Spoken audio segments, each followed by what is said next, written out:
I think you must know that it means a very great deal personally to me that this great university has scheduled this conference to assess and to support the Cuba Liberty and Democratic Solidarity Act, quote unquote, which is identified in its short form as the Libertad Act, and I'm honored by your invitation to join you here this morning. Now, I belong to a generation which well remembers those tragic days in the early part of 1959 when a young communist named Fidel Castro seized power in Cuba. He was enabled to do so because of the deliberate failure, and I use the word deliberate advisedly, the deliberate failure by the New York Times and CBS television to tell the truth about this ruthless young Mr. Castro, who was then out in the boondocks preparing to come and take over. The American people were never informed that Castro was, and still is, a brutal communist whose ambition was to achieve a dictatorial stranglehold over the island of Cuba and the great people who live there. To the contrary, Castro was repeatedly described by the New York Times, Mr. Herbert Matthews, and CBS, Mr. Edward R. Murrow, as an idealistic agrarian reformer who wanted to bring progress and abundance to Cuba. Reports that Castro was a communist were vigorously denied. Now, all of that flowed through the news media constantly at that time. Yet the first thing that Fidel Castro made clear when he seized power over the Cuban people was that he was indeed a communist, that he had always been a communist, and that he would forever continue to be a communist. And to prove his point, he immediately began to seize any weapons owned by Cubans who dared to reject the philosophy of communism. And then, methodically, Castro and his henchmen began to slaughter thousands of those whom he regarded as political enemies and sentenced others to long prison terms. Some agrarian reformer. It is that bit of history that emphasizes the importance of this conference. And you are gathered here just 7 days before the President of the United States must decide, one way or the other, whether he will allow the most important provision of the Libertad Act to take effect 22 days from now. That is to say, August the 1st. The Title III provides a way for American citizens whose property was stolen, confiscated by Fidel Castro. It will enable these citizens to protect their claim or to receive compensation in U.S. courts from those who knowingly and intentionally exploited the property of U.S. citizens. It's sad to say, a great many of the world's leading democracies continue to subsidize Fidel Castro's tyranny instead of helping bring about real democratic change in Cuba. Some of our closest allies are in fact condoning Castro's tyranny and condemning a U.S. law that was enacted to restore freedom to the Cuban people. The leaders of these nations pretend that they don't know that Fidel Castro is a murderer who has no interest in or regard for the well-being of the Cuban people. They know. They know. Indeed, Canada and Mexico have hypocritically called for NAFTA consultations, quote unquote, because the United States has tightened the screw on Castro. The European Union has called for World Trade Organization consultations. The issue was raised before the annual ministerial meeting of the Organization for Economic Cooperation and Development, and the Organization of American States threw a fit over the Libertad Act at its General Assembly held in Panama. Moreover, President Nelson Mandela has stated that South Africa will not turn its back on Fidel Castro.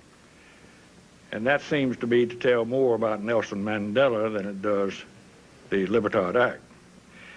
Anyway, even though South Africa is the recipient, and bear this in mind, South Africa is the recipient of hundreds of millions of dollars in American foreign aid. Now, it's a little bit painful to sit in the United States Senate and to witness the hypocrisy of these countries. After all, the United States of America has rescued every one of them from tyranny at one time or another. And this is the thanks we get. When it is their turn to help the Cuban people, they turn their backs and play footsie with Fidel Castro. Where is the call for consultations on how to bring democracy to Cuba? Where is the condemnation of Castro's brutal regime and his murder of 3 American citizens and 1 American resident in that shoot-down? Some of the closest allies of the United States still don't get it. Instead, they spout the nonsense that their trade with Cuba is an investment, don't you know, giving them influence with Castro. That'll be the day. They say with straight faces that doing business with Castro allows them to push him to respect human rights and behave like a member of the community of civilized nations. I will sometimes wonder if these people haven't been for centuries on a distant planet. Sooner or later, and we must pray sooner, they will have to face the truth that it is their policies that have failed. It is their policies that are subsidizing Castro's tyranny. It is their policies that should, and God willing, will be challenged. And this is no time to mince words, and I don't propose to do it here or on the Senate floor or anywhere else. I love the Cuban people. I want freedom restored. Never should have been taken away from them. Those who oppose the Helms-Burton Act, as the press calls it, are more concerned about selfishly engaging in irresponsible business transactions, and they couldn't care less about helping establish freedom for the Cuban people. Why don't they like the Libertad Act? I'll tell you. Cuba, with its slave labor, is a paradise for investors who neither have nor want a moral compass. There's absolutely no excuse for President Clinton's not fully implementing the Libertad Act, and I want to make that clear here this morning. Just as Castro did before Mr. Clinton signed the Libertad Act, Castro today continues to crack down on political dissidents, human rights activists, independent journalists, and religious organizations. On March 23rd, the Cuban Communist Party's Central Committee approved a report presented by Cuba's army head, Raul Castro, to signal an ideological crackdown on all of the reformers in Cuba. And 2 days later, a newspaper in Florida reported that political dissident Jose Emilio Duran was beaten and harassed by pro-government forces near his home. And why was he beaten? He was beaten because he took part in a small gathering of dissidents who were encouraging a peaceful transition toward democracy in Cuba. That was his crime. In early May, Castro cut back on exit visas for Cubans who were scheduled to attend academic and cultural seminars abroad, so that Cubans will not, he said, become contaminated with capitalistic ideals. Even the head of the Marxist Studies Department at the University of Havana, Jorge Luis Acanda, was fired on April 19th following the foreign news reports, quoting him as saying that Marxist studies had fallen on hard times. In April 1996, the Reverend Orson Ila Santori, the superintendent of the Central District Assembly of God, was arrested by state security agents. They closed the Reverend Santori's residence, which he used as a church.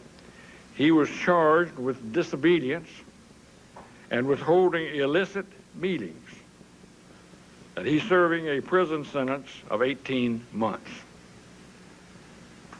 Now, these past several months, foreign journalists in Cuba have been experiencing the largest offensive against independent journalists thus far in the 1990s. Journalists are being physically attacked, receiving threatening telephone calls, and are being detained by police forces.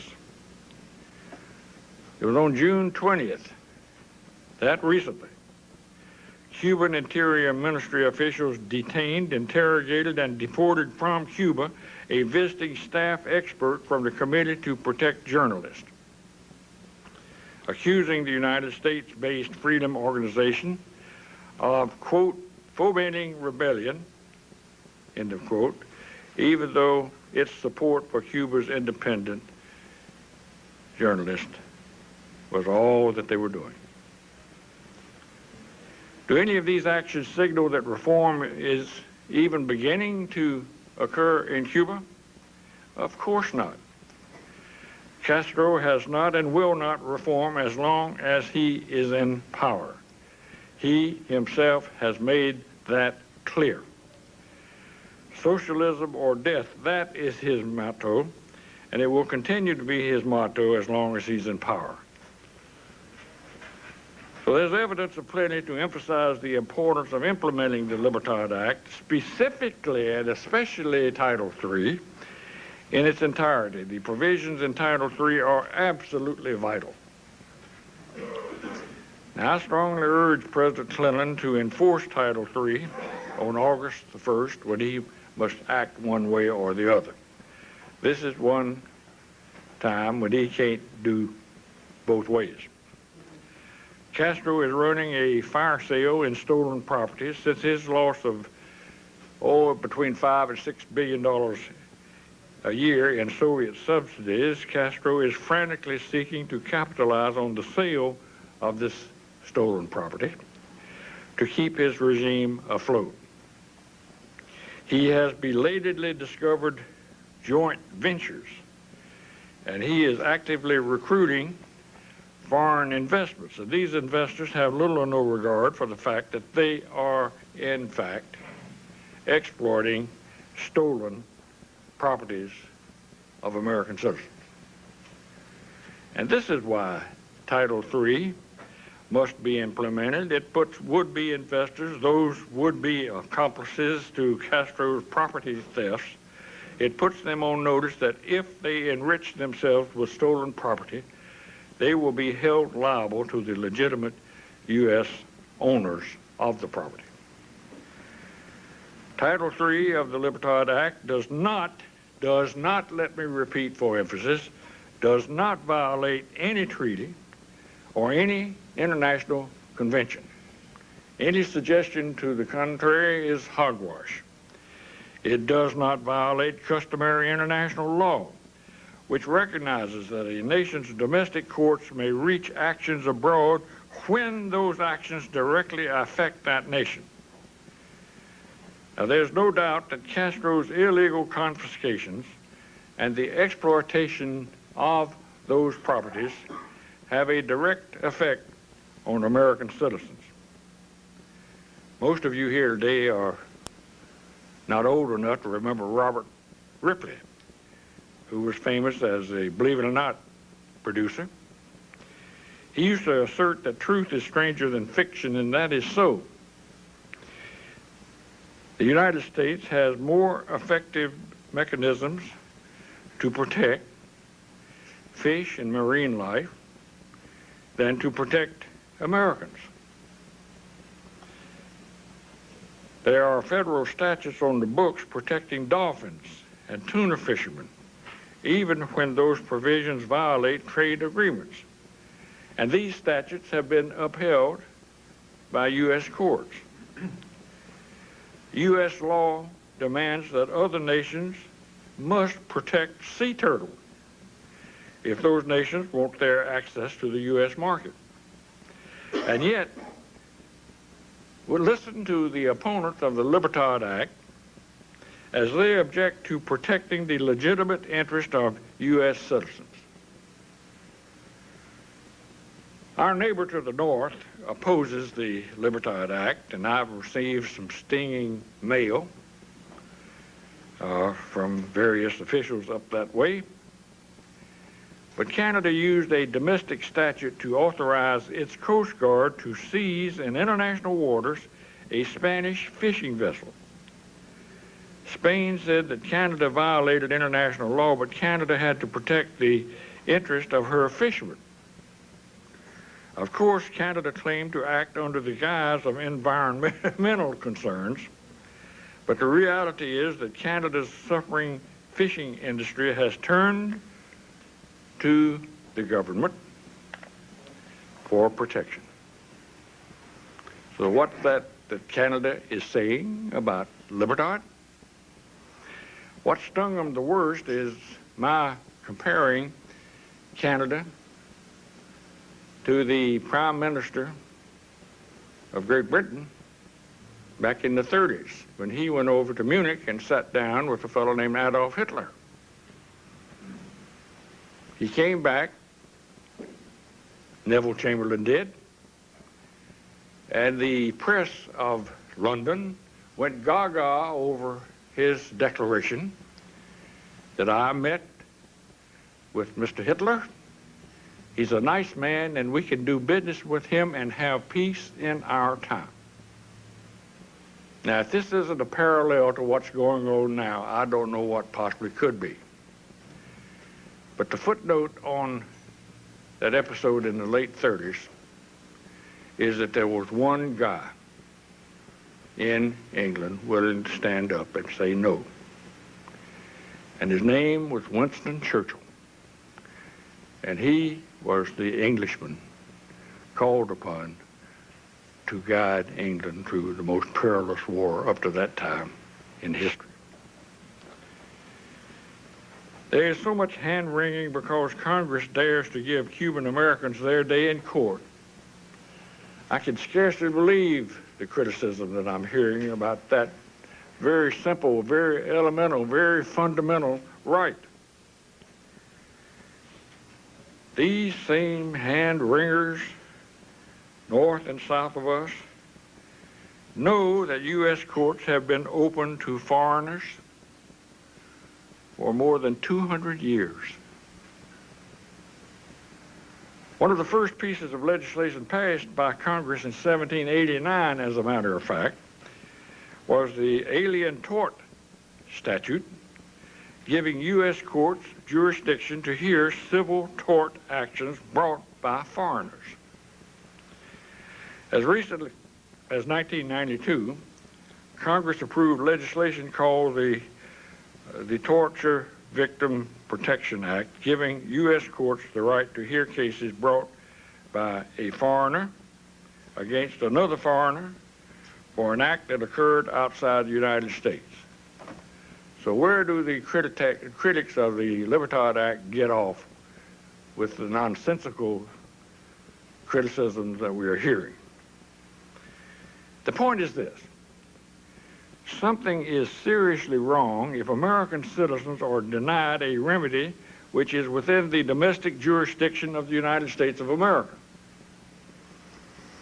What is outrageous is that some condone Castro's thievery and would continue to have us do so. The Libertad Act says that Castro's days of stealing from Americans are over. And that is what is making Mr. Castro fearful. Now let me tell you something, and I'm not going to keep here all day, as Strom said. Helms-Burton is working. It's working. And that's why you hear the din of criticism. Castro is having to scramble to hold on to investors who are already there. Many businessmen who were considering investing in Castro's regime are beginning to realize what is at stake. And they, what do you know, are deciding to stay out of Cuba.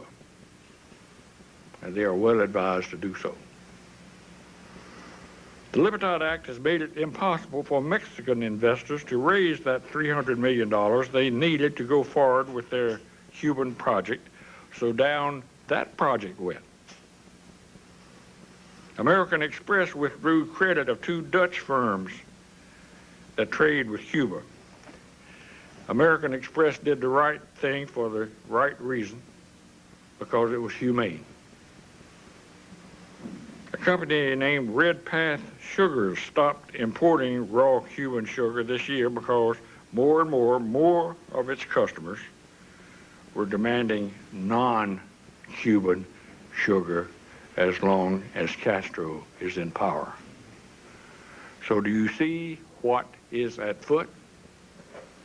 The good news is coming, and the bad news for Mr. Fidel Castro. Mexico's giant cement company, Cemex, has halted its operations in Cuba just days before its top executive was to receive a U.S. State Department warning that he might be violating provisions of the Libertad Act. Hooray for the State Department in this instance. And in a string of blows to Cuba's tourism industry, foreign firms have recently canceled, frozen, or quietly deferred plans for 17 hotels totaling some 2,000 rooms.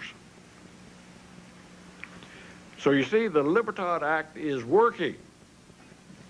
And I cannot overly emphasize the importance of implementing the law in its entirety, including Title III, and I hope the President of the United States understands this, because if he doesn't, the American people are going to be informed for as long as my cable tow reaches. It is through this law that the Cuban people can have hopes of achieving freedom and democracy. And my hope is that the President will do the right thing and allow Title III to take effect on August the 1st, and by enforcing all other provisions of this very important law.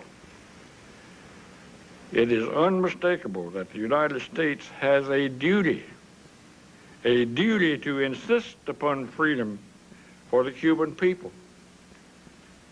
It's like Margaret Thatcher said on another occasion about another matter involving the restoration of freedom.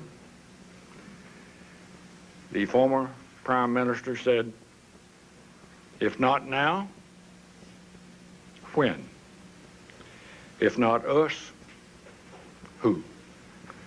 And my message to the President of the United States, in all friendliness, is let's get about it. Thank you, ladies and gentlemen, for your support.